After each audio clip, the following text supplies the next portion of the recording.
बाबा ने कहा पर अज्ञानता है क्या, ये तो बताइए। मैया ने कहा मैं ये नहीं समझ पा रही हूँ। आपने कहा राम जी भगवान है, साक्षात ब्रह्म है, तो ब्रह्म तो निर्गुण है, निराकार है, कण कणवासी है। भला अगर वो ब्रह्म है तो राजा के बेटा कैसे बन गए? और अगर राजा के पुत्र हैं वो भगवान कैसे हैं? भला भगवान भी किसी का पुत्र बन के आता है क्या प्रभु? क्या ब्रह्म भी रूप लेकर आता है? वो तो निर्गुण है, निराकार है। बाबा ने कहा देवी सगुन नहीं अगुन नहीं, नहीं कछु भेदा, गावहि मुनि पुराण बोध वेदा। आज भी कई तार्किक लोग प्रश्न करते हैं, भगवान किसी का बेटा थोड़ी ना बन के आता है, और अगर किसी का बेटा बन के आए तो भगवान कैसे? वो तो फिर इंसान हुए हमारे आपकी तरह। नहीं, मैं क्यों बार बार कहती हूँ, पढ़िए क्या लिखा गोस्वामी जी ने। व्यापक ब्रह्म निरंजन निर्गुण विगत विनोद, सो अज भक्ति प्रेम वश माँ कौशल्या की गोद। वही व्यापक है, वही ब्रह्म निरंजन है, वही निर्गुण है, वही सब प्रकार से निराकार है। लेकिन अगर किसी रूप में धरती पर आया तो क्यों? सो अज, अज कहे तो अजन्मा, वो अजन्मा तत्व, वो ब्रह्म तत्व रूप लेकर जन्म लेकर आया क्यों? केवल भक्ति वश माँ कौशल्या की गोद। अपने भक्तों के भजन के वश होकर, प्रेम के वश होकर वो निर्गुण निराकार रूप लेकर धरती पर आ गया। हाथ में अंजलि में पानी को लेंगे तो बहुत देर तक टिकने वाला नहीं है, देखते देखते समाप्त हो जाएगा। पर अगर अपने हाथ में बर्फ का टुकड़ा ले लेंगे तो वो कुछ समय तक आपको दिखाई देगा, आप उसको छू सकेंगे, उसका एक रूप है। कोई पूछे ये बर्फ कैसा है तो आप बता सकते हो, गोल है, लंबा है, टेढ़ा है, मेढ़ा है, टुकड़ा है। कोई पूछे किस रंग का है, कहोगे अरे सफेद सफेद है। बताएंगे कि नहीं बताएंगे? जबकि पानी ही बर्फ है और बर्फ ही पानी है। उसी प्रकार निराकार ही साकार है और साकार ही निराकार है, दोनों में अंतर नहीं है। तो इस चक्कर में मत पड़िए। हम बार बार कहते हैं जहां आपका मन लगे वहां भजन करो। निराकार में अच्छा लगे मन, निराकार की उपासना करो। साकार में मन रमे तो साकार की उपासना करो। बाबा ने कहा देवी धन्य धन्य गिरिराज कुमारी, तुम समान नहीं को पुकारे। धन्य धन्य गिरिराज कुमारी, तुझ समान नहीं को पुकारे। पूछियो रघुपति कथा प्रसंगा, पूछियो रघुपति कथा प्रसंगा। सकल लोक जग पावन गंगा, सकल लोक जग पावन गंगा। कथा जो सकल लोक हितकारी, सकल लोक हितकारी। सोई पूछन चाह शैल कुमार, सोई पूछन चाह शैल कुमार। जब जब होए धर्म के हानि, जब जब होए धर्म के हानि। बाढ़हि असुर अधम अभिमानी, बाढ़हि असुर अधम अभिमानी। करहि अनीति जाय नहीं बरनी, करहि अनीति जाय नहीं बरनी। सीदहि विप्र धेनु सुर धरनी, सीदहि विप्र धेनु सुर धरनी। तब तब प्रभु धरि विविध शरीरा, तब तब प्रभु धरि विविध शरीरा। हरहि कृपा निधि सज्जन तीरा, हरहि कृपा निधि सज्जन तीरा। हरहि कृपा निधि सज्जन तीरा। भगवान शंकर ने कहा देवी आपने पूछा राम जी कौन है, तो मैं सबसे पहले आपको एक बात कहूं कि देवी आप धन्य हैं। पार्वती आज आपने जगत पर बहुत बड़ा उपकार किया है। मैया ने कहा मैंने कहाँ से उपकार किया? उपकार तो आप करेंगे मुझ पर जब कथा सुनाएंगे। बाबा ने कहा नहीं नहीं नहीं नहीं पार्वती, आपको कोई शंका नहीं, कोई संशय नहीं, कथा जो सकल लोक हितकारी। आप जिस कथा के विषय में मुझसे पूछ रही हैं भवानी, ये कथा पूरे संसार का कल्याण करने वाली है। हम कई बार मंच से कहते हैं भैया, संसार में ऐसी कोई समस्या नहीं है, कोई प्रश्न नहीं है जिसका उत्तर आपको मानस जी के भीतर ना मिले। आप बहुत तकलीफ में हो, आपको कुछ ना समझ में आ रहा हो, हर तरफ से लग रहा हो रास्ता आपका बंद हो चुका है, आप यकीन करिए, ठाकुर जी के सामने जाइए और एक चौपाई एकदम स्मरण कर लीजिए, और मन हो तो इसको जाकर के YouTube पे वापस सुन भी लीजिए। जब भी आपको लगे आप हर तरफ से संकट में फंसे हैं और कोई सहारा नहीं, उस समय रघुनाथ जी से कहना, दीन दयाल बिरदु संहारी, हरहु नाथ मम संकट भारी। जब कभी विपदा घेरे, इस चौपाई का आप पाठ शुरू कर दीजिए। जब कभी आपको लगे आपको कोई बहुत बड़ा कार्य करना है और ये कार्य भैया हमारे वश की बात नहीं है, उस समय आप मानस जी में हनुमान जी का प्रसंग स्मरण करें और उस समय हनुमान जी से कहिए, कवन सो काज कठिन जग माही, जो नहीं होई तात तुम पाई। प्रत्येक चीज के लिए एक एक चौपाई का भी अगर व्यक्ति अनुष्ठानिक तौर से पठन पाठन शुरू कर दे तो उसके जीवन में उसका प्रत्यक्ष उसको असर दिखाई देगा। बाबा ने कहा, देवी ये कथा सर्व प्रकार कल्याणकारी है। आपने मुझसे पूछा कि राम जी कौन है, तो पार्वती इतने से समझो। बाबा ने जो उदाहरण दिया वहां पर मैं वो आपसे चर्चा कर रही हूँ। जैसे मान लीजिए आप अपने घर में हैं, अपने कमरे में हैं, अपने बिस्तर पर लेटे हुए हैं, अचानक पूरे कमरे की लाइट चली जाए, बिल्कुल एकदम अंधकार हो जाए। अब एकदम अंधकार हो गया तो अब आप रोशनी के लिए उतरेंगे ना, देखते हुए अरे कहाँ पर क्या सामान है, जरा देखूं, कुछ लाइट जला लूं।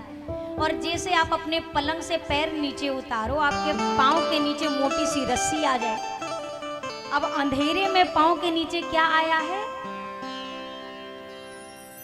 अब बोल दे, रस्सी आई ना।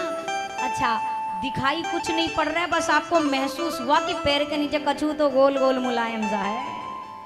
अब आपको पहला क्या लगेगा कि वो क्या है, बोलिए बोलिए, सांप।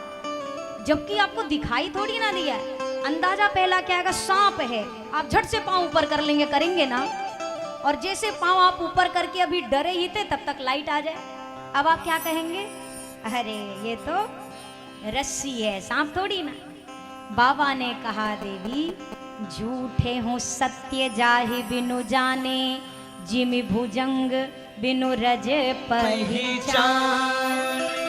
जिस प्रकार से प्रकाश के अभाव में रस्सी भी सर्प जान पड़ती है और प्रकाश आ जाए तो स्पष्ट हो जाता है ये सांप नहीं है, रस्सी है। बाबा ने कहा, देवी राम जी वही प्रकाश हैं। जीवन में जब तक ये प्रकाश ना हो तब तक झूठी चीज भी सच्ची दिखाई पड़ती है, और जिस पल ये राम नाम का प्रकाश आ जाए स्पष्ट हो जाता है कि क्या सत्य है और क्या असत्य है। प्रभु वो प्रकाश है। आगे कहा, देवी संसार में जब जब धर्म की हानि से तात्पर्य क्या, अधर्म करने वालों की संख्या बढ़ने लगे और धर्म करने वालों की संख्या घटने लगे, तब तब प्रभु धरी विविध शरीरा, तब तब भगवान अनेक अवतारों में अनेक रूपों में इस धरती पर आते हैं, कोई ना कोई रूप लेकर, अवतार लेकर, और धरती पर आकर के हरहि कृपा निधि सज्जन पीरा, अपने भक्तों के कष्ट को भगवान दूर करते हैं। धर्म अधर्म की देखो भैया चर्चा तो खूब ठनी है, इस समय भी बड़े जोर शोर से ये सारी चीजें चल रही है ना, समाचार वगैरह तो न्यूज वगैरह तो देखते ही होंगे, हर विषय छिड़ा हुआ है। व्यक्ति सलाह तो खूब देता है धर्म करने की, धर्म पे चलने की, लेकिन स्वयं पालन जब तक नहीं करेंगे तब तक धर्म बचने वाला नहीं है। आप समझिएगा, धर्म का स्वरूप जो है, पहले ये समझिए तो सही कि चिल्लाने मात्र से इसका पालन नहीं होगा, पालन करने से धर्म का पालन होगा। जो व्यक्ति आज कह रहा है कि भैया धर्म का रक्षण कर लो, आप आज धर्म की रक्षा के लिए खड़े होंगे तो जीवन पर्यंत आप सुरक्षित रहेंगे, और जो अपने धर्म की रक्षा ना कर सके उसे संसार में कोई बचा नहीं सकता है। आज ऐसा समय आ गया है, आदमी को 2.5 किलो चावल दे दो और उसको हिंदू से कुछ भी बनवा लो, जो मन हो बनवा लो। व्यक्ति 2 किलो चावल पे अपना धर्म त्याग दे रहा है। अरे धर्म क्या भोजन है? हलवा पूड़ी मन किया खाए, मन किया छोड़ दिए। धर्म के स्वरूप को हमने आपने इतना ही समझा है। हमें बड़े सौभाग्य से सारी चीजें बहुत गंभीरता से समझिएगा। हम कितने बड़े भाग्यशाली हैं, आप इसको केवल इससे समझो कि हमें विश्व का हर कोना छोड़ करके भगवान ने भारत भूमि पर जन्म दिया है। इससे बड़े सौभाग्य का विषय दूसरा कुछ नहीं हो सकता। हम भारत भूमि में जन्म लेकर आए, भारत भूमि पर भी जन्म लेकर आए, और वो भी हम सनातन संस्कृति में जन्म लेकर आए हैं। भगवान ने हमें हिंदू धर्म में भेजा, इससे बड़े सौभाग्य की बात कोई हो सकती है क्या? पाकिस्तान में आपको जन्म दे देते फिर क्या करते? क्या करते?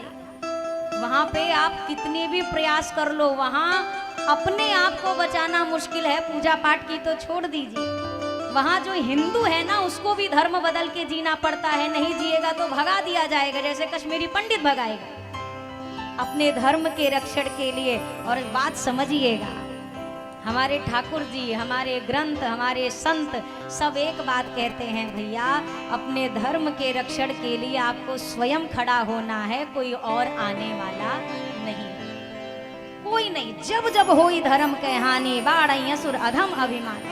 प्रभु भी उसी का साथ देते हैं जो स्वयं पहले आगे बढ़कर उस चीज के लिए, लक्ष्य के लिए खड़ा होता है।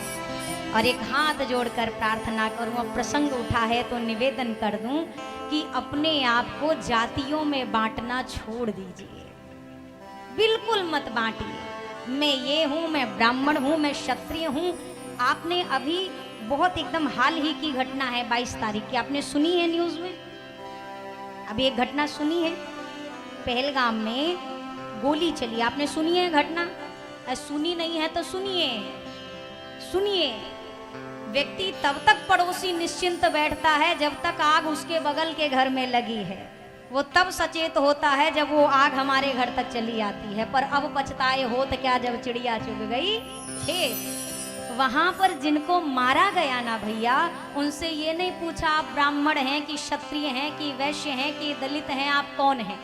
उनसे नाम भी नहीं पूछा, उनसे उनकी जाति भी नहीं पूछी। एक प्रश्न किया गया, हिंदू हो कि कौन हो? और जहां पता चला हिंदू हैं तो उसी को मृत्यु के घाट उतारा गया। वहां धर्म पूछकर मारा गया है, नाम और जाति पूछकर संहार नहीं किया गया है। और फिर भी जो लोग कहते हैं आतंकवाद का कोई धर्म नहीं होता, उनको चुल्लू भर पानी लेकर उसी में डूबकर मर जाना चाहिए। आप कैसी बातें कर रहे हैं? हमारी गीता कहते हैं, ठाकुर जी अर्जुन से ये नहीं कहते कि सब छोड़ के चलो भाग जाओ। जब मैंने रण छोड़ा वो परिस्थिति अलग थी, पर अर्जुन आज युद्ध अनिवार्य है और तुम्हें युद्ध करना चाहिए। और जो भगवान को आगे करके अपने धर्म की रक्षा के लिए खड़ा होता है तो भगवान स्वयं सारथी बनकर उसका रथ चलाते हैं, फिर उसे भटकने की आवश्यकता नहीं पड़ती है। कृष्ण जी सबका रथ नहीं चलाते, कितने महारथी हजारों थे महाभारत में, पर रथ किसकी यहाँ की जा रही है? जिस अर्जुन ने सब कुछ ठाकुर जी के नाम कर दिया।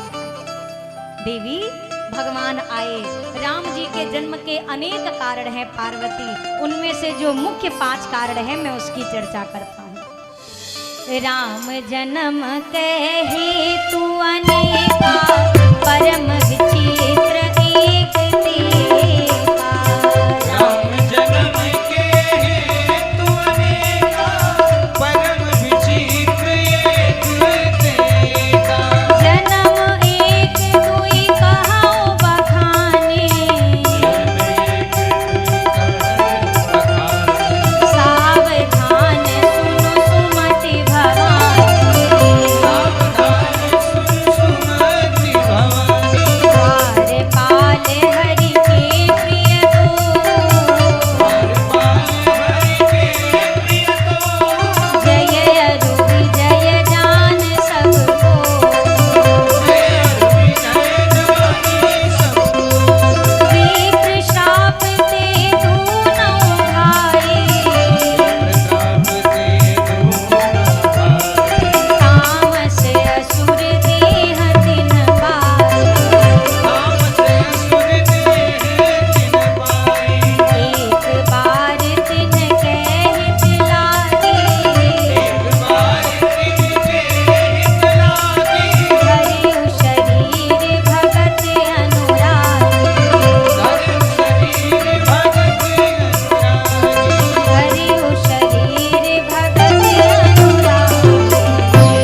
कहा देवी प्रभु के अवतार का पहला कारण है जय और विजय।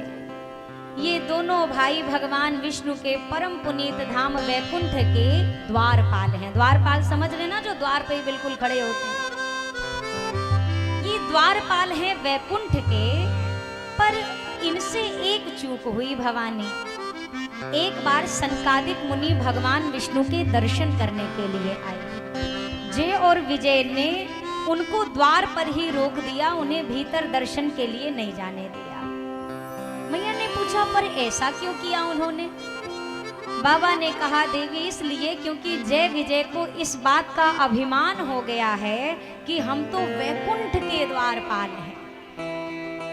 अब इस बात का जो गुरूर है वो है तो वैकुंठ के दरवाजे पर इस अभिमान ने उनसे गलती करा दी। हम अक्सर एक बात कहते हैं भैया कि सफर का मजा लेना है तो सामान कम रखिए और जिंदगी का मजा लेना है तो अभिमान कम रखिए। जो व्यक्ति अभिमान का बोझा लेकर चलता है ना, अभिमान नशा कहते हैं हम अभिमान को, नशा। कभी नशे में धुत व्यक्ति को देखा है? अरे कहिए, नशे में धुत व्यक्ति देखा है? उस एक व्यक्ति को लगता है कि हम होश में हैं और बाकी सारी दुनिया जानती है कि बंदा होश में, और उसको लगता है हमसे ज्यादा चैतन्य कोई नहीं है, सब पगला हैं, ये सब बेहोश हैं, हमसे ज्यादा होश में। उसकी बातें करोड़ों से नीचे नहीं होंगी, उसकी बातें प्रधानमंत्री से नीचे की नहीं होंगी। वो नशे में है। ठीक ऐसा ही नशा अभिमान का है। जिसको हो जाता है उसे छोड़कर दुनिया जान जाती है कि इसको नशा हो चुका है। अभिमान का नशा, जैसे शराब का नशा तो व्यक्ति को नाली में गिराता है, पर अभिमान का नशा व्यक्ति को पतन के गड्ढे में गिराता है। व्यक्ति अगर अभिमान का नशा पाल ले तो जितनी ऊंचाई पर वो बैठता है उसी ऊंचाई से वो सीधा नीचे गिरता है। और मैं कई बार प्रार्थना करती हूँ कि भैया एक मंजिल से अगर गिरोगे तो ज्यादा कुछ टूटेगा नहीं, और 10वीं से गिर गए तो शरीर में कछु बचेगा नहीं। जितनी ऊंचाई पर पहुंचो सावधानी रखो, प्रभु मैंने नहीं, ना ना ना ना ना ना, मेरा आपकी कृपा से ये सब काम हो रहा है। केवल कृपा। मेरे घर में अगर मेरे बाल बच्चे खुश हैं, प्रभु कर्म मेरा है, कृपा आपकी है, क्योंकि आपने मुझे कर्म करने लायक शरीर दिया है। हाँ, 2 हाथ दिए हैं, 2 पांव दिए हैं, 2 सुंदर आंखें दी हैं, 2 कान दिए हैं। आपकी कृपा से शरीर है। इसी शरीर के अंदर मेरी यह सुचारू रूप से चलने वाली बुद्धि है। एक पेज अगर ठाकुर जी हिला दें तो घरवा वाले धक्का मार के निकाल देंगे भैया। ये सब प्रॉपर सेट है, तभी तो कर्म कर पा रहे हैं ना। और कर्म कर रहे हैं, धन मिल रहा है, सुंदर व्यवस्था है। अब हमको लगता है हमने किया, ना ना ना ना, आपने नहीं किया। अरे मेरा आपकी कृपा से सब काम हो रहा है। मेरा आपकी कृपा से सब काम हो रहा है। करते हैं मेरे राघव, करते हैं मेरा नाम हो रहा है। मेरा आपकी कृपा से सब काम हो रहा है। आपकी कृपा से सब काम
भर में जितनी बार याद आए उतनी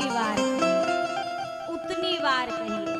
किसी दिन भोजन में बढ़िया एक के बजाय 2 सब्जी आ जाए तो भी कहिए मेरा आपकी कृपा से ये सब काम हो रहा है। किसी दिन सब्जी भी ना मिले तो भी कहिए मेरा आपकी कृपा से ये सब काम हो रहा है। हमने क्यों दोनों बात कही? भगत वही जो हर हाल में खुश रहे, जो हर हाल में खुश रहे वो भक्त। दे दिया माल तो उस माल में खुश हैं, और जैसे भी रखे प्रभु हम उस हाल में खुश हैं। यही संत का स्वभाव होना चाहिए। कभी मुट्ठी भर चना, कभी घी घना, कभी वो भी मना, जो तीनों परिस्थिति में एक बात कहे कि मेरा आपकी कृपा से ये सब काम हो रहा है। क्या पता हमारे भाग्य में एक मुट्ठी चना भी आज के दिन में नहीं था, पर ठाकुर जी ने कृपा करके दे दिया। जब आपके सामने भोजन की थाली आए ना, तो एक स्वभाव बनाइए, जो पहला निवाला लेते हैं ना, ऐसा नहीं कि थाली आते ही टूट पड़ो, नहीं। पहला निवाला जब खाइए बिल्कुल, अगर चावल है ना तो चावल में दाल भी मत डालो, सब्जी भी मत डालो, सूखा चावल ही खाओ, पहला निवाला। रोटी आई है तो रोटी भी पहले सूखी खाइए। क्यों? कम से कम होश में रहेंगे कि भगवान ने आपको क्या दिया है। कितने लोग ऐसे हैं जिनको रोटी के साथ सब्जी नसीब, चावल के साथ दाल नसीब नहीं होता। जब पहले कौर में ही मुंह का स्वाद बिगड़ेगा ना, तब होश रहेगा कि भगवान ने हमको कितनी कृपा की। मेरे पास सब कुछ है, व्यक्ति दाल चावल रोटी सब्जी सब पा रहा है, फिर भी एक सब्जी एक तरोई 2 टाइम अगर थाली पे आ गई, बेकरों को बुखार, फिर वही सब्जी। नहीं भैया, ठाकुर जी की कृपा समझो, आपको जो मिल रहा है हम इसके लायक भी नहीं हैं, इसको यहाँ पर चिपका लीजिए। ये मत समझिए हम बहुत बड़ के काबिल आदमी हैं तो भगवान हमको दे रहा, हमसे लाख काबिल घूम रहे हैं संसार में। आपको अगर अपनी बुद्धि पर गुरूर है, अपने बुद्धिमत्ता पर अभिमान है, तो हम दुनिया के बेगूसराय के सनहा नया टोला के हम आखिरी बुद्धिमान नहीं हैं, बहुत बुद्धिमान है कि नहीं है? हमसे बड़े बड़े बुद्धिमान हैं। आप कितने वीडियोस देखो ना, फोन तो सब चलाते हैं, कितने लोग फर्राटेदार इंग्लिश बोलते हैं और भीख मांग रहे हैं। हम तो अपने गांव की ठेठ भाषा में बात करते हैं, फिर भी चकाचक राघव जी कितना बढ़िया हमारा पालन करते हैं। ये किसकी कृपा है? ये ठाकुर जी की कृपा है। वो अपनी गोद में लेकर हमको चल रहा है, इस उपकार को मानिए, इसको मानिए। जय विजय को अभिमान हुआ, संतों ने श्राप दिया, जाओ दोनों भाई निशाचर योनि में जन्म लोगे। भगवान के दर्शन में बाधा डालते हो, असुर योनि में जन्म लोगे। देवी पहला कारण ये बना कि जय विजय को श्राप मिला। इनके उद्धार के लिए इनको 3 जन्म तक राक्षस बनने का श्राप था, तो भगवान ने 3 अवतार 3 युगों में लिए। सतयुग में प्रभु ने नरसिंह और वराह अवतार लिया, त्रेता में प्रभु ने राम अवतार लिया, और द्वापर में प्रभु ने इनके उद्धार के लिए कृष्ण अवतार लिया। देवी दूसरा कारण थी वृंदा जी। वृंदा जी के पति जलंधर, यानी जलंधर परम आताताई, वृंदा जी परम सती, बहुत एकदम विपक्ष सा था। अगर स्वभाव देखा जाए कोई संयोग नहीं लगता, एक पतिव्रता एक परम दुष्ट, पर ऐसा संयोग था कि वृंदा जी के पातिव्रत धर्म के कारण जलंधर नहीं मरता। देवताओं ने भगवान विष्णु से जब प्रार्थना करी, इधर जलंधर युद्ध में गया, इधर भगवान विष्णु जलंधर का वेश लेकर वृंदा जी के पास आ गए। वृंदा जी जो पूजा में बैठी थी संकल्पित होकर पति की रक्षा के लिए, ज्यों ठाकुर जी को देखा, उन्हें लगा मेरे पति युद्ध में विजयी होकर लौट आए। वृंदा जी खड़ी हो गई पूजा छोड़ के, ज्यों पूजा से अलग भई, जलंधर के ऊपर अस्त्र का प्रहार हुआ और जलंधर का मस्तक कट के वृंदा जी के सामने आ गया। समझ गई वृंदा जी मेरे साथ छल किया गया। बार बार पूछा कौन हो? प्रभु स्वरूप में प्रकट हुए। वृंदा जी ने यहीं पर प्रभु को श्राप दे दिया। वृंदा जी ने कहा आपने आज ऐसा जड़वत कार्य किया है, जाइए श्राप देती हूँ कि आप जड़वत हो जाइए। जड़ होने का श्राप दिया। दूसरा श्राप दिया, जैसे छल करके मेरे पति को मुझसे दूर किया, छल करके एक दिन यही मेरा पति आपकी पत्नी को आपसे दूर कर देगा। दो श्राप दिया। अब जब जड़ होने का श्राप दिया तो ठाकुर जी शिला रूप में परिवर्तित हो गए। सभी देवताओं ने कहा कि वृंदा जी अगर प्रभु इस रूप में ही जड़वत रहे तो सृष्टि का फिर पालन कैसे होगा। वृंदा जी ने उस समय तो श्राप का मोचन किया, लेकिन वृंदा जी ने कहा जब पति ही नहीं है तो एक पतिव्रता स्त्री का जीवन पति के बिना क्या ही होता है। वृंदा जी ने स्वयं के पातिव्रत धर्म के प्रभाव से, बल से योग अग्नि को प्रकट किया और स्वयं को जलाकर वृंदा जी ने भस्म कर दिया। जैसे वृंदा जी ने योगाग्नि में खुद को भस्म किया, शरीर की राख निकली। जो शरीर की भस्म राख निकली, उसी भस्म राख के बीच में से तुलसी मैया का बिरवा प्रकट हुआ। तो ठाकुर जी ने कहा कि वृंदा जी का श्राप मिथ्या नहीं जाएगा। आज से मेरा एक रूप भगवान शालिग्राम के रूप में संसार में पूजित होगा और शालिग्राम जी का विवाह तुलसी मैया के साथ संपन्न कराया जाएगा। देवी, ये दूसरा कारण। तीसरे कारण की चर्चा करूं तो नारद श्राप दीन एक बार आकल्प एक ते ही लगी अवतारा। एक बार नारद जी ने श्राप दिया था प्रभु को। मैया पूछ पड़ी, कारण कौन श्राप मुनि दीना? मेरे गुरुदेव ने ऐसा श्राप क्यों दिया? क्या अपराध किया था भगवान विष्णु ने? बाबा ने विस्तृत में कथा सुनाई। हिमगिरि गुहा एक अति पावनी, बह समीप सुरसरी सुहावनी। देवी, नारद जी को यद्यपि श्राप मिला है कि वो एक स्थान पर ज्यादा देर टिकेंगे नहीं। एक दिन हुआ ऐसा, हिमालय की कंदरा के निकट से, जहाँ बगल में ही गंगा मैया का सुंदर प्रवाह, नारद जी विचरण कर रहे थे। मैंने अभी कथा के प्रारंभ में कहा कि भगत को भजन करने का बहाना चाहिए। जैसे नारद जी पहुंचे, नारद जी ने विचारा इतनी सुंदर जगह है, बताओ ये तो भजन के लायक स्थान है, भजन करना चाहिए। नारद जी बैठ गए भजन करने। नारद जी की समाधि लग गई। हालांकि एक स्थान पर न रुकने का श्राप है राजा दक्ष का, पर नारद जी बैठ गए समाधिस्थ। अब जब समाधि की अवधि बढ़ती गई तो इंद्रदेव व्याकुल हुए। इंद्रदेव ने सोचा पक्का नारद जी को हमारे स्वर्ग का सिंहासन चाहिए। इसके पहले कि स्वर्ग की कुर्सी हाथ से निकल जाए, नारद जी की समाधि बीच में तोड़वानी होगी। कामदेव से कहा जाइए जाइए नारद जी की समाधि तोड़िए। कामदेव ने कहा हम एक बार एक लोगों की समाधि भंग करके देख लिया, अब ना जाएंगे हम। बाबा की समाधि कल गए थे ना भंग करने, तो बाबा ने जलाकर राख कर दिया। पर बार बार कहने पे कामदेव पहुंचे। बड़ा यत्न किया, पुष्प धनवा ने अपने पुष्प का धनुष बाण सब प्रयोग कर लिया, पर नारद जी ने आंखें नहीं खोली। वो एक वाक्य सुना है आपने कि जाको राखे साइया मार सके ना कोई, बाल ना बांका कर सके जो जग बैरी।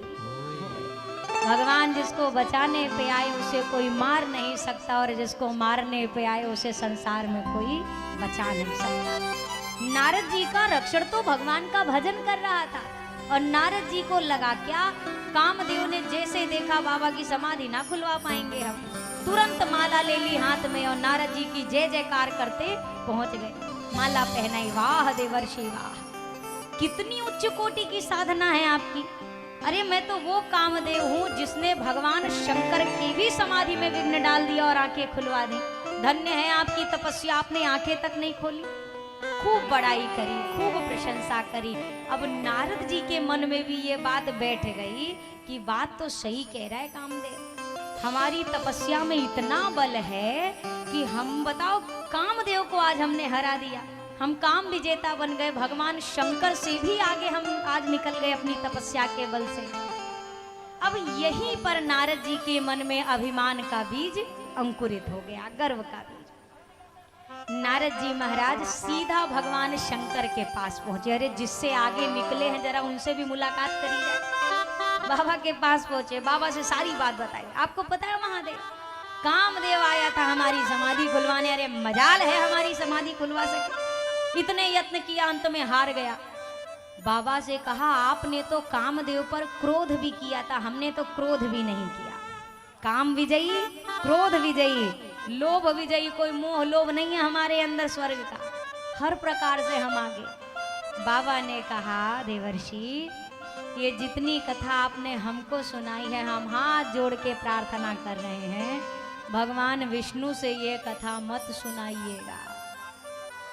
कितने साफ शब्दों में बाबा ने हित की बात करी कि नहीं करी, लेकिन भैया जब आते हैं अच्छे दिन तब अच्छी बात सुहाती, नहीं तो समझाने पर भी नहीं समझ में आती। नारद जी को लगा, ले इतना बड़ा कार्य हमने किया है और भगवान को ही ये बात ना बताएं, ये भी कोई बात हुई क्या? उनको तो सबसे पहले जानना चाहिए हमने क्या क्या किया है। सीधा पहुंच गए क्षीर सागर। ओ श्रीमन नारायण नारायण नारायण,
भगवान के समीप। भगवान ने नारद जी को हृदय से लगाया, अपने बगल बैठने के लिए आसन पे विराजिए संकेत दिया।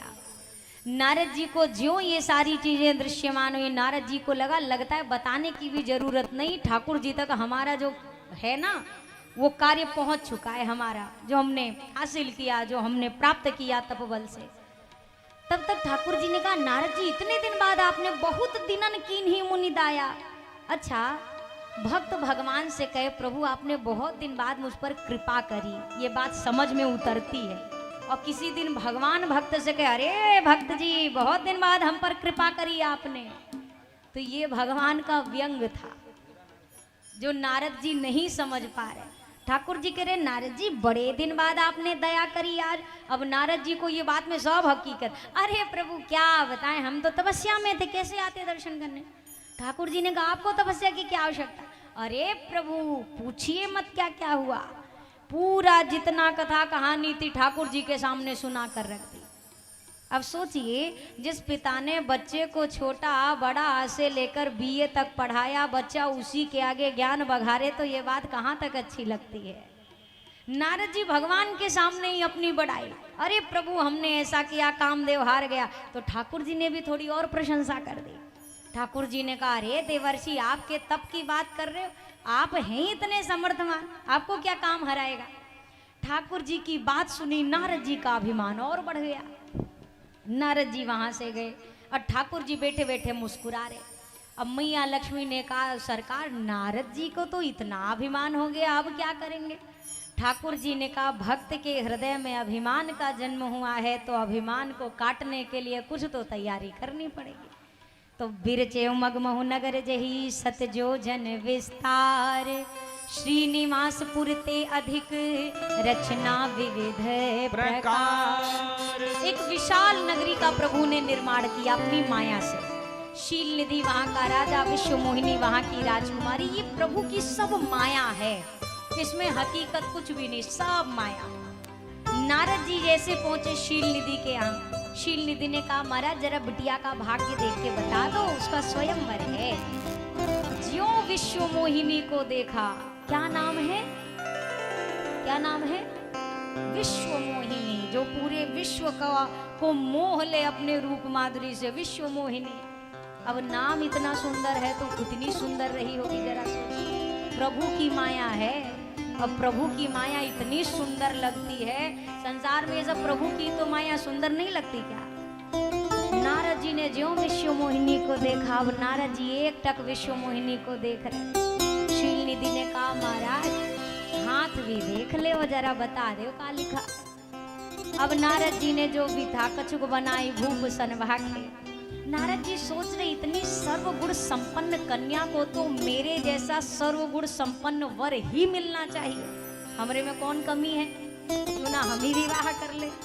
अब नारद जी वहां से फटाक से निकले बाहर। ठाकुर जी अब सोच रहे नारद जी अब क्या करूं मैं, आज ही स्वयंवर है पर जब तब कछु ना हो यही काला, हा विधि मिलई कवन विधि बाला।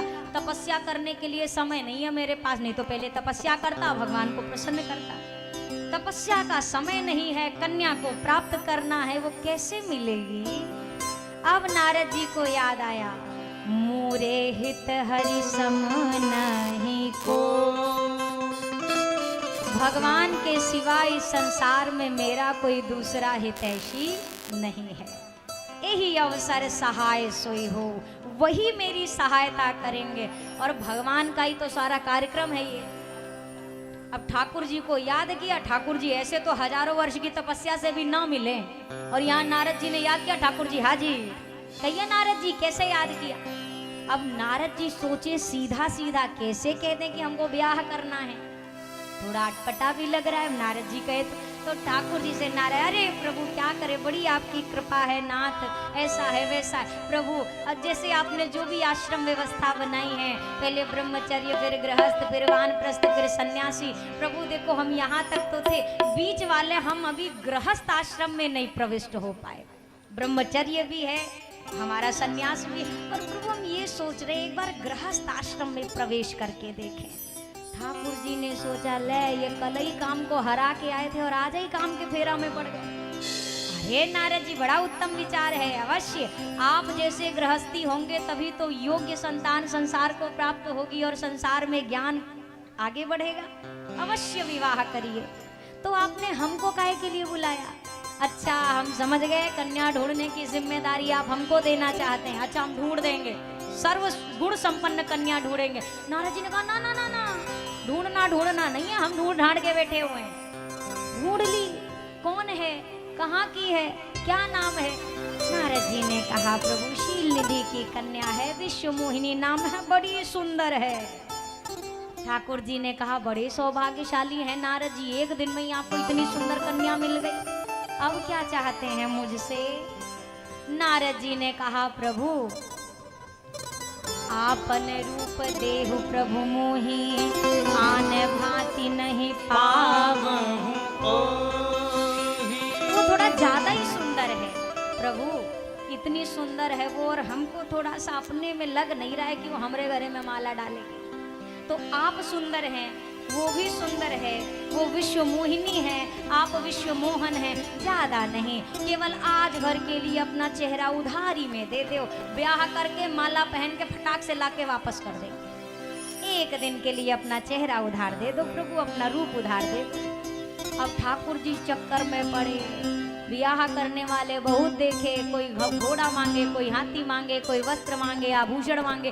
पहले ऐसे मिले जो दूल्हे राजा जो कह रहे अपना चेहरा उधार दे दो, ब्याह करके लौटा देंगे। ठाकुर जी सोचे वारे नारद जी, रूप हमार ब्याह तुम्हार, ये कहाँ की इंसाफ की बात है।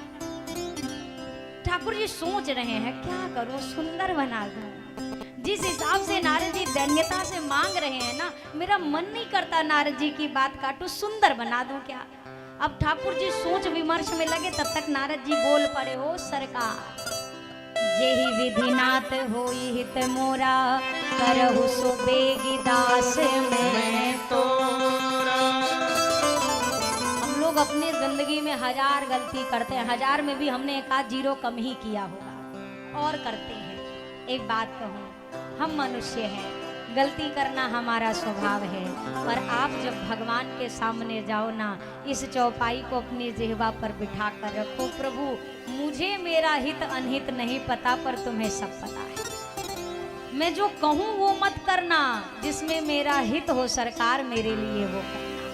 नारद जी ने एक वाक्य जो बोला, नारद जी के पूरे जीवन की काया पलट हो गई। नारद जी ने कहा जिसमें मेरा हित हो कर दीजिए, देर मत लगाइए, समय नहीं है। अब ठाकुर जी ने कहा अच्छा नारद जी, अगर हित की बात है तो जिह विधि होई ही परम हित, नारद सुनहु तुम्हार, सोई हम करब ना आन कछु, वचन नम्रता हमार। मैं नारद जी आपकी हित वाली नहीं करूंगा, आपके परम हित वाली करूंगा। और नारद जी का परम हित ठाकुर जी को इस समय सुंदर बनाने में नहीं नजर आ रहा, बंदर बनाने में नजर आ रहा। नारद जी ने कहा सुंदर बना दो, सुंदर बना दो। ठाकुर जी ने बानर का मुखड़ा दे दिया। अब बानर का मुखड़ा लेके नारद जी पहुंचे स्वयंवर में। बाबा के 2 गण भी आए हैं, बाबा ने भेजा है जरा देख के आओ नारद जी का कार्यक्रम कहाँ तक आगे बढ़ रहा है। अब जियो नारद जी पहुंचे, अच्छा नारद जी बाकी सबको नारद जी ही लग रहे हैं, पर शिव गणों को और विश्व मोहिनी को नारद जी का वानर का रूप दिखाई दे रहा है। नारद जी ने सोचा पहली कुर्सी पे बैठे ये कन्या निकले, माला डाले, कार्यक्रम खत्म। काय को कार्यक्रम खींचना जब हमसे सुंदर कोई है ही नहीं। विश्व मोहिनी आई, नारद जी को छोड़ा, पूरी लाइन छोड़ दी। समझिएगा, जो संत के सानिध्य में भी बैठा रहे, माया की मार से वो भी बच जाता है। विश्व मोहिनी ने नारद जी को माला वाला तो छोड़ो, देखा तक नहीं, पलट गए। अब नारद जी कह रहे इसने हमारी ओर देखा भी नहीं, माला तो दूर की बात है। तो शिवगणों ने कहा अरे इतने सुंदर हैं आप, आपको कैसे नहीं देखा। नारद जी ने कहा वही ना, हमको लगता देख नहीं पाई होगी ठीक से। नारद जी इधर उधर अभी कर ही रहे थे, इतने में भगवान विष्णु आए, राजकुमार के वेश में, नृपति के वेश में। माया ने अपने मायापति के गले में वरमाला डाली, ठाकुर जी दुल्हन लेके चले गए। और नारद जी सोच रहे हैं इसने हमको माला डाली क्यों नहीं, लगता है देख नहीं पाई, लगता है समझ नहीं पाई। शिवगणों ने कहा महाराज अब इधर उधर कूदने फांदने से कुछ नहीं होगा, दुल्हन गई। नारद जी ने कहा इस चेहरे पे हमको माला नहीं मिली, इतने सुंदर मुख पे। शिवगणों ने कहा सुंदर बोलने से पहले एक बार जरा मुंह देख तो लीजिए। हमसे कोई कह दे जरा मुंह देख के आओ, अगर कोई कह दे आपसे अपना मुंह देख के आओ, आपको कैसा लगेगा? कुछ गलत तो नहीं, मुंह तो हम दिन भर में 10 बार देखते हैं, एक बार और देख लेते हैं। पर कोई और कह दे ये बात, जरा चेहरा देखो अपना, कितना बुरा लगेगा। नारद जी ने श्राप दे दिया, संतों का उपहास करते हो, जाओ राक्षस बन जाओ। अब नारद जी गुस्से में निकल पड़े, और ठाकुर जी भी कम कौतुकी नहीं। अरे ब्याह हो गया था ठाकुर जी का तो बढ़िया वैकुंठ में विराजते अपनी माया के साथ, लेकिन ठाकुर जी क्या कर रहे हैं, अभी अभी विश्व मोहिनी से विवाह किया वो, और इधर लक्ष्मी मैया वो, दोनों को दोनों बगल में बिठाया, खुद बीच में बैठ गए और अपने से नारद जी के तरफ आ रहे हैं। उधर से नारद जी, ठाकुर जी इधर से। अब नारद जी को क्रोध से भरा देखा, उल्टा नारद जी से कह रहे क्या हुआ नारद जी, बड़े परेशान परेशान नजर आ रहे हैं, क्या ढूंढ रहे हैं, क्या खो गया है, क्यों इतने विचलित हैं? जो नारद जी ने नेत्र उठाकर विश्व मोहिनी को ठाकुर जी के बगल बैठे देखा है, क्रोध से भर गए, लगे ठाकुर जी को अब शब्द कहने, छलिया हो, कपटी हो, बड़े ही आज चतुर बनते हो ना, आज तक किसी ने रोका नहीं, इसीलिए मनमानी करते रहे, और आज नारद से पाला पड़ा है, ठीक करके छोड़ूंगा तुम्हें। जिस वेश को लेकर ठगा है वही वेश लेकर धरती पर जन्म लेना पड़ेगा। मेरे साथ जो छल किया, विश्व मोहिनी का वियोग दिया मुझे, आपको अपनी पत्नी का वियोग सहना पड़ेगा। मेरी बानर की आकृति बनाई, जाओ नर रूप में अवतार लोगे, जन्म लोगे, लेकिन बानरों से सहायता लेनी पड़ेगी। 3 श्राप दिया नारद जी, ठाकुर जी ने श्राप को शिरोधार्य कर लिया। अब नारद जी गारी दे रहे हैं, भगवान विष्णु मुस्कुरा रहे हैं। लक्ष्मी मैया ने कहा थोड़ा रोक लीजिए, लगातार बिना ब्रेक के गाली दिए जा रहे हैं, कितने अपशब्द बोल रहे, ठाकुर जी रोकते क्यों नहीं आप इनको? ठाकुर जी ने कहा अरे लक्ष्मी जी बोलिएगा मत, विवाह तो हो गया पर गारी वाली रस्म जल्दी जल्दी में अधूरी रह गई थी, तो विवाह वहां हो गया, गारी यहाँ मिल रही है। नारद जी के सामने से ज्यों माया का पर्दा हटाया, नारद जी चरणों में गिर पड़े। मृषा होई मम श्राप कृपाला, मम इच्छा कह दीन दयाला। क्षमा प्रार्थी हुए और तदुपरांत नारद जी को विदा दिया। शिवगण मिले, शिवगणों से कहा कि नारद जी ने वो दोनों श्राप इकट्ठे होंगे और तुम्हारा उद्धार भगवान के ही हाथों होगा। चौथे कारण में सृष्टि के आदि माता पिता मनु शत्रुपा ने अखंड साधना की, भगवान से वर मांगा। ठाकुर जी ने प्रकट होकर जब पूछा क्या वरदान दूं, तब मनु जी महाराज ने कहा दान शिरोमणि कृपा निधि, नाथ कहूँ सती भाव, चाहूँ तुम ही समान सुत प्रभु सन कवन दुराव। भगवान से भगवान को ही मांग लिया मनु जी ने। तब ठाकुर जी ने कहा मेरे जैसा तो संसार में दूसरा कोई नहीं है, मैं स्वयं आपका पुत्र बन के इस संसार में आऊंगा अपने अंशों के सहित। पांचवें कारण में प्रताप भानु को जब ब्राह्मणों ने श्राप दिया कुल सहित निशाचर योनि में जन्म लेने का, तो उस समय रावण कुंभकर्ण मेघनाथ के रूप में जब प्रताप भानु आया धरती पर, धरती को त्रास देना शुरू किया, अधर्म करना शुरू किया। धरती मैया गो का रूप लेकर के देवताओं के पास पहुंची। देवता ब्रह्मा जी के निकट गए, ब्रह्मा जी कैलाश पर पहुंचे। मैंने कल के प्रसंग में इसकी चर्चा करी थी, जहां सब कह रहे भगवान कहाँ मिलेंगे, कण कण में तुझको ढूंढा पर तेरा पता नहीं है, तेरा पता मिला तो अब मेरा पता नहीं है। जाहिर में हो के बैठा लोगों के दरमियां हूँ, पर ये खबर नहीं है मैं कौन हूँ कहाँ हूँ। सब कह रहे कहाँ मिलेंगे कहाँ मिलेंगे। बाबा ने कहा प्रेम यहाँ पर अगर प्रकट हो जाए हृदय में तो भगवान यही मिलेंगे। ज्यों स्तुति करे भगवान ने आश्वस्त किया, जनि डर पहु मुनि सिद्ध सुरेशा, तुम ही लाग धरि हूँ नरवेशा। मैं अपने अंशों के सहित सूर्य वंश में अयोध्या में दशरथ जी के यहाँ अति शीघ्र आने वाला हूँ, आप सभी निश्चिंत हो जाइए। इधर अब अयोध्या नरेश का वर्णन करते हुए गोस्वामी जी ने दर्शन कराया। आज दशरथ जी महाराज के मन में एक पीड़ा उत्पन्न